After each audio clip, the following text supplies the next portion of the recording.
ሱራይቱ ሱረቱል ቃሪዓ ተብላ ተሰይማለች። የተወረደችው መካ እንደሆነ ይታመናል። ቃሪዕ ብሎ ማለት እስሙ ፋኢልን ቀርእ ከሚለው ፊዕል የተወሰደ እስመል ፋኢል ሲሆን እዚህ ቦታ ግን ማለት የተሻው ቂያማ ቀን ማለት ነው። ቂያማ ቀን እንደሚታወቀው يبدأ بالنفخة الأولى እስራፊል በሚነፋው የቀንዲ ድምጽ ጀምርና አላህ Subhanahu Wa Ta'ala ለአወሉም ለአኺሩም በአንድ መድረክ ሰብስቦ ሒሳብ በማድረግ ያልቃል ይቋጫል ማለት ነው። እና ቂያማ ወይም ደግሞ ቃሪዓ ብሎ ማለት አሁን የተሻበት ቂያማ ቀንን ለማለት ነው። በአላህ ስም አዛኝና እጅግ ሩህሩህ በሆነው ይላል። አልቃሪዓቱ ቆርቋሪዋ ጩኸት ቂያማ ቀን መልቃሪዓ ምን አይነት ጯሂ ነች ይላል። ወማ አድራከ መልቃሪዓ ቆርቋሪዋ ጩኸት ምን እንደሆነች ምን አሳወቀ? ከዚያም አላህ Subhanahu Wa Ta'ala ቃሪዓይቱን ይገልጻታል። የውመ የኩኑ الناس كالفراش المبثوث እቺ ቃሪዓ አስደንጋጭና ልብ አፍራሽ የሆነችዋ ድምጽ ትከሰታለች ትገኛለች። የውመ የኩኑ الناس ሰዎች በሚሆኑበት ዕለት كالفراش المبثوث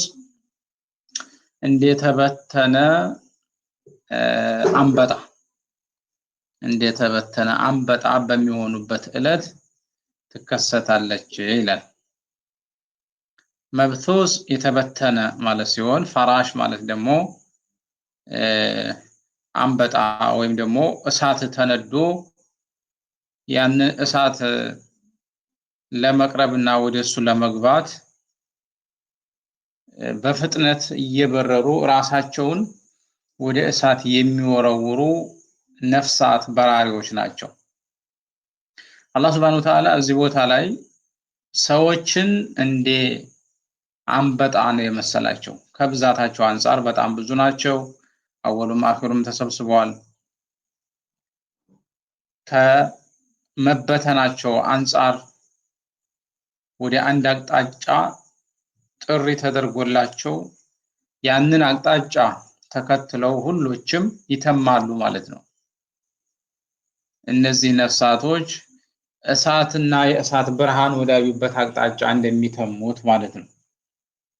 እነዚህ አንበጣዎች ወይም በራሪዎች ወደ እሳቱ ሲደርሱ ወይም ወደሚተሙበት አቅጣጫ ሲደርሱ አንዳንዶቹም ሊዲኑ ይችላሉ፣ ሌሎኞቹም ደግሞ በመግባት ሊቃጠሉ ይችላሉ።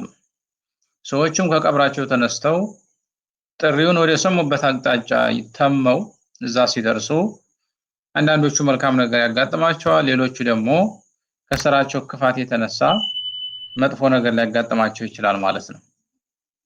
እና ቆርቋሪ የተባለችዋ ቂያማ ቀን የምትከሰተው ሰዎች በዚህ መልኩ በሚሆኑበት ዕለት ነው ይላል። ወተኩኑ الجبال ጋራዎችም በሚሆኑበት ጊዜ ከልዕህን المنفوش እንደተነደፈ ሱፍ ይላል። የተነደፈ ሱፍ እየተበተነና እየተቆራረጠ እንደሚሄደው ሁሉ ተራራዎችም እንደተበጠረ ጸጉር እየበነኑ ይጠፋሉ ማለት ነው። فأما من ثقلت موازينه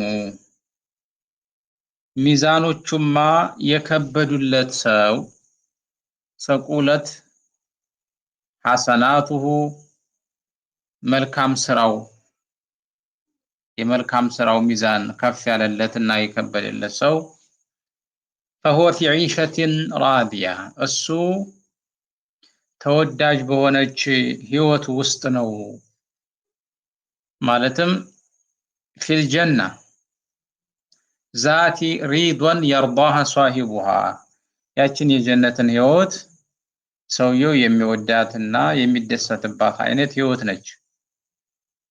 وأما من خفت موازينه ሚዛኖቹማ የቀለሉበት ሰው ረጃሐት ሰይአቱሁ ዐላ ሐሰናቲሂ መጥፎ ስራው ከመልካም ስራው የበዛበትና ኸይር ስራው ያነሰበት ሰው ፈኡሙሁ ሃዊያ የዚህ ሰውዬ መመለሻው ሃዊያ ነው ይላል።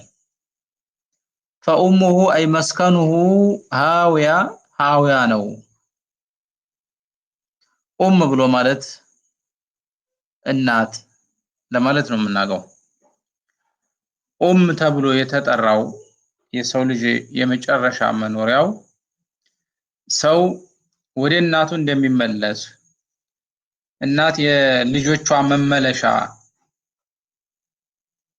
ከሚያጋጥማቸው መጥፎ ነገር ወደ እናታቸው እቅፍ የሚጠጉ እንደሆኑት ሁሉ የሰው ልጅ የሚኖረው ኑሮ ኸይር ስራውን ሰው መጥፎ ስራው ከበዛበት የመጨረሻ ማረፊያውና መኖሪያው እንደ እናቱ እቅፍ ምንድነው? ሃዊያ ነው የሚለው አላህ Subhanahu Wa Ta'ala። ከዛ ሃዊያ ማለት ምን ማለት እንደሆነ ወማ አድራከ ማሂ ሃዊያ ምን እንደሆነች እርሷ ምን እንደሆነች ምን አሳወቀ ይላል። ናሩን ሃሚያ ኳሳ የሆነች እሳት ነች። ናሩን ናሩን እሷ እሳት ነች። ሃሚያ አይ ሐረቱን ቀድ ኢንተሃ ሐሩሃ የሙቀት እንዲካ የደረሰች የሆነች እሳት ነች ይላል። ኢዘን ፈኡሙሁ ሃዊያ ማለት የዚህ ሰው የመኖሪያው እሳት ውስጥ ነው ማለት ነው። መልካም በዚህ ሱራ ላይ እንደምትመለከቱት አላህ Subhanahu Wa Ta'ala ከብዙ የቂያማ ቀን ስሞች አንዱን ቃሪያ ብሎ ቂያማን የጠራበትን ሁኔታ እንመለከታለን። ከዛ መስጥሮ የሰው ልጅ ስራው ይመዘናል። በሚደረገው የኸይር ስራ ሚዛን ኸይር ስራው የበለጠለት ሰው የዚህ ሰው የመጨረሻው ህይወት ዒሸተን መርዲያ ነው። መልካም ህይወትን ይቀጥላል በጀነት።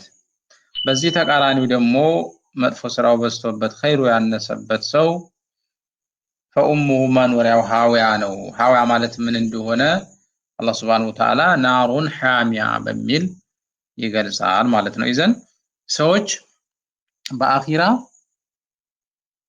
መነሻቸውና ማረፊያቸውን ስንመለከት ለሁለት ይከፈላሉ። ኢማ ኢለል ጀና ወኢማ ኢለን ናር ፈሪቁን ፊል ጀነቲ ወፈሪቁን ፊስ ሰዒር እንደሚባለው ማለት ነው።